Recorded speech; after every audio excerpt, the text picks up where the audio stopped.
What's up everybody, this is Master Ian Gamer, and we've got a very special treat for you today.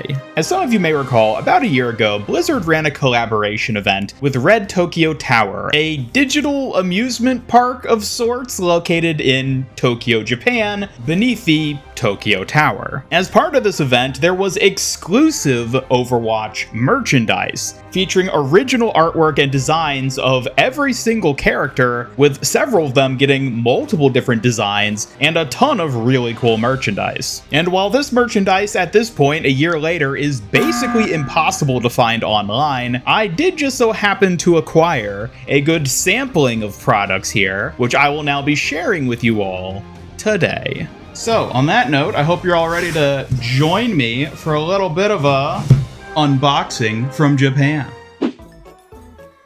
See that?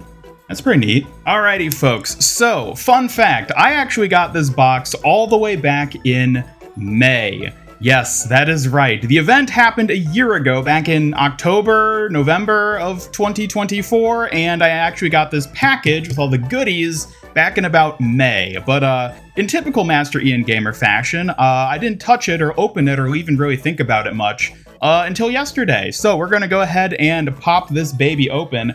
For the record, I barely even remember what I ordered.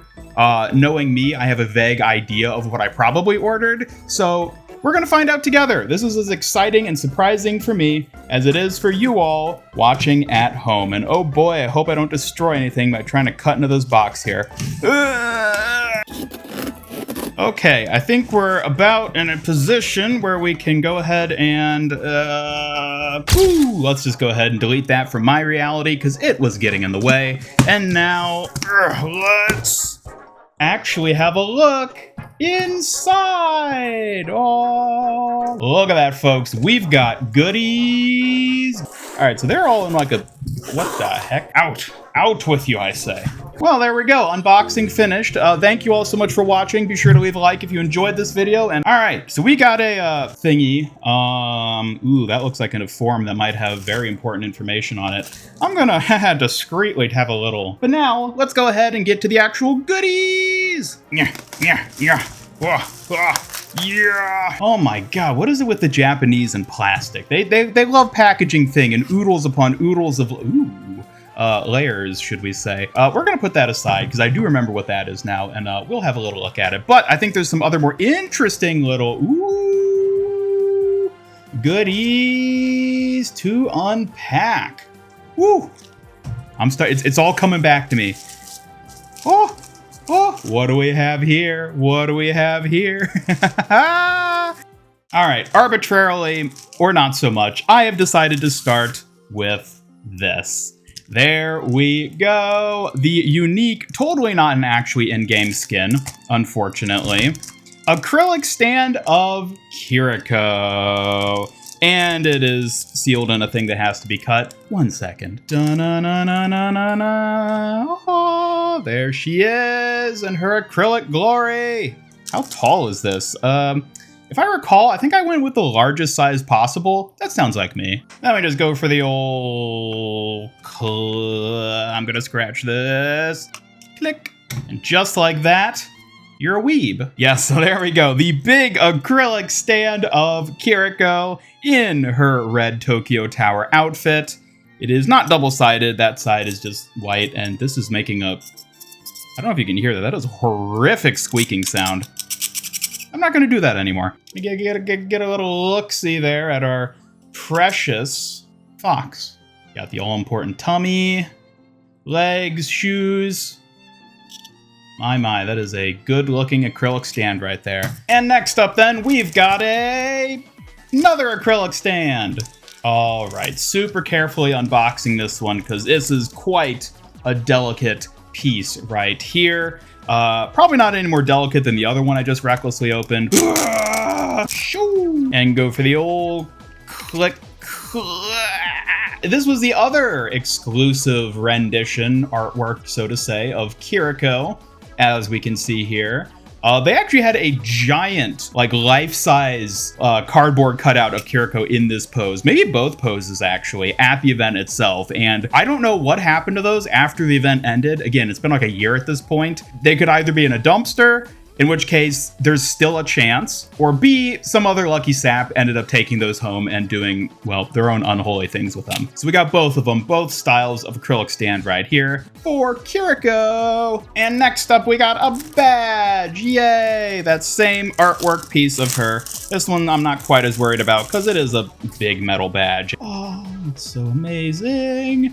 This is a very big badge. That's like a full-size clothespin there on the back. I don't know what I'm going to do with this. I'm not going to wear this in public. People are going to think I'm weird or something. Into the shrine it goes. And next up we get something that I genuinely don't know or remember what this is. It's kind of scary. It's in like a cardboard reinforced thing. If I can get this open without destroying. Ooh. What is this? Huh? Wait, I think I remember what these are. I didn't remember getting any of these. Whoa. Okay, so these are the postcards. I'm like 90% sure I didn't buy these. But they're here. That's pretty cool. We'll just go ahead and run through all of them real quick. So we got Genji in his own quasi-unique, I guess that's technically just his Overwatch 2 outfit with the hood up on it. They gave me 2 of those for some reason. And then we got the ones with Kiriko, with her iconic artwork, of course, which we just saw twice, and now a 3rd time. And what's that? A 4th! Psych! Actually 5. And then we get a couple of Hanzo postcards. Don't need these. Straight to the trash. And then we get the full 5-character set. So we got Diva, Tracer, Kiriko, Lucio, and Cassidy, all in their, unique red Tokyo Tower outfits. Sadly, none of these ended up being skins in-game. And then lastly, they gave us like a full portrait print of Cassidy. All right, now that I've moved those aside, it's time for us to get on to one of the juicier things in this box here, which is the acrylic stands. If it'll focus. So yeah, this is not just Kiriko. For once, I ordered something that's not only Kiriko, although I did specifically buy it because of this Kiriko-related thing. We'll look at this last. Yeah, so let's go ahead. It's the full box. The full box. They have all these characters in it. So we're gonna, oh my god, it's taped! Gotta bring back old Knifey for another tour of duty. And if we just delicately open the box. All right, so we got foil things. I don't want to pour these out. So these are blind bags, and the idea is that if you were one of those lucky few who got to actually go to the event in person, you could buy an individual blind bag. No idea who's in it. All you know is it's going to be one of those people or one of them. And there are like 3 different sets of these as well.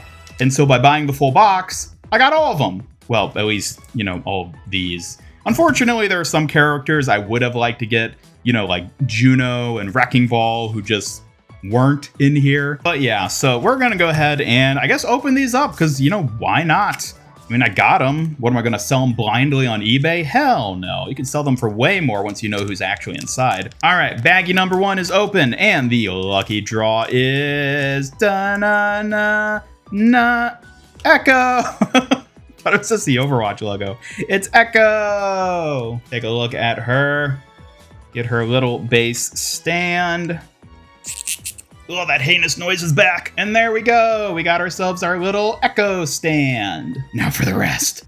I don't know how interesting it's going to be to watch me individually open all of these, so maybe I'll sort of edit this portion into like a time lapse. I don't really know. I guess we'll just sort of see. Anyways, next up we've got cardboard. No. Overwatch. No. It's Ramatra. One of the ones I actually want. Ooh. Look at that.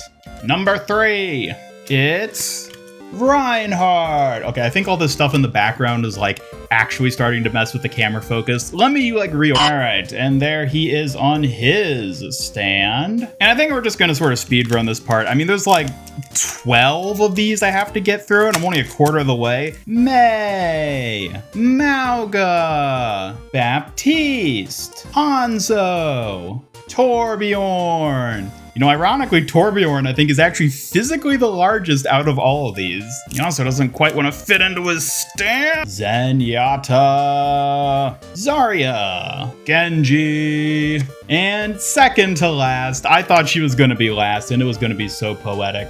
But no, second to last, we've got Kiriko with her adorable chibi artwork. And that means the actual last goes to, drum roll, because I genuinely forget who else is in this box, Orisa!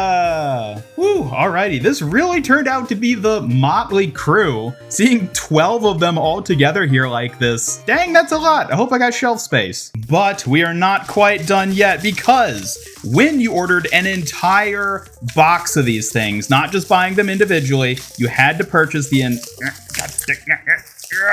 you got the exclusive full-size square Chibi Kiriko artwork. There we go. Exclusive. It's the same artwork as there, but more zoomed in and, you know, square and bigger, obviously. But you only get it if you buy an entire box, which is one of the reasons I bought the entire box. And she does even come with an exclusive stand with a little fox icon on it. So there she is, all assembled right there. Wow! Now, the last thing we have to look at is not really anything new, but it is a poster version of that big Kiriko artwork. I have no idea how I'm going to show this off because this is definitely going to be too big to fit on the camera. And it's so tightly rolled. Oh, there she is in her exclusive artwork glory. Gonna hang this somewhere, I guess, but this is not gonna be easy to show off on camera. So, all right, and there we go. Everything I got in my special shipment from the Red Tokyo Tower event. Quite a fun video to get to make. I did double check, and no, I did not order any postcards. Everything else included here is exactly what I ordered. I guess I was lucky and they added in something extra. All these postcards that I did not purchase. I just got them for free. All right, cool. Fair enough. I'll take them. And yeah, as far as I can tell, a lot of this stuff is pretty rare. Like, I don't know of any other videos on YouTube specifically showing off all this merchandise. I know there are a couple videos from the event itself of people basically vlogging it. But in terms of like a merch review type video, this might be the only one. It is a shame that this stuff was so hard to come by since, let's be honest, the artwork is phenomenal for most of these, especially the chibi characters. For just these little acrylic standees, the fact that Blizzard never even does this stuff normally, and this is exclusive to this one-time event they did that was only in Japan, it's really a shame because these are pretty cool, and these are definitely going to be some really prized possessions in my personal collection that most people aren't going to get a chance to get. So yeah, thank you for tuning in. I hope you enjoyed this very unconventional video format of mine. Let me know if you enjoyed it. If so, maybe I can find other things to do merch style reviews on in the future. But otherwise, thank you so much for watching. Be sure to subscribe, hit up that bell icon, follow me on X, and join my Discord server to hang out and never miss any of my future Overwatch 2 news streams and other content. Special thanks to my YouTube channel members who help make these videos possible. And if you'd like to join them to earn some cool rewards, then just hit that join button down below. As always, check out my second channel, Suki MIG, for a fun side project of mine. And otherwise, this is Master Ian Gamer signing off. And until next time, have a great day.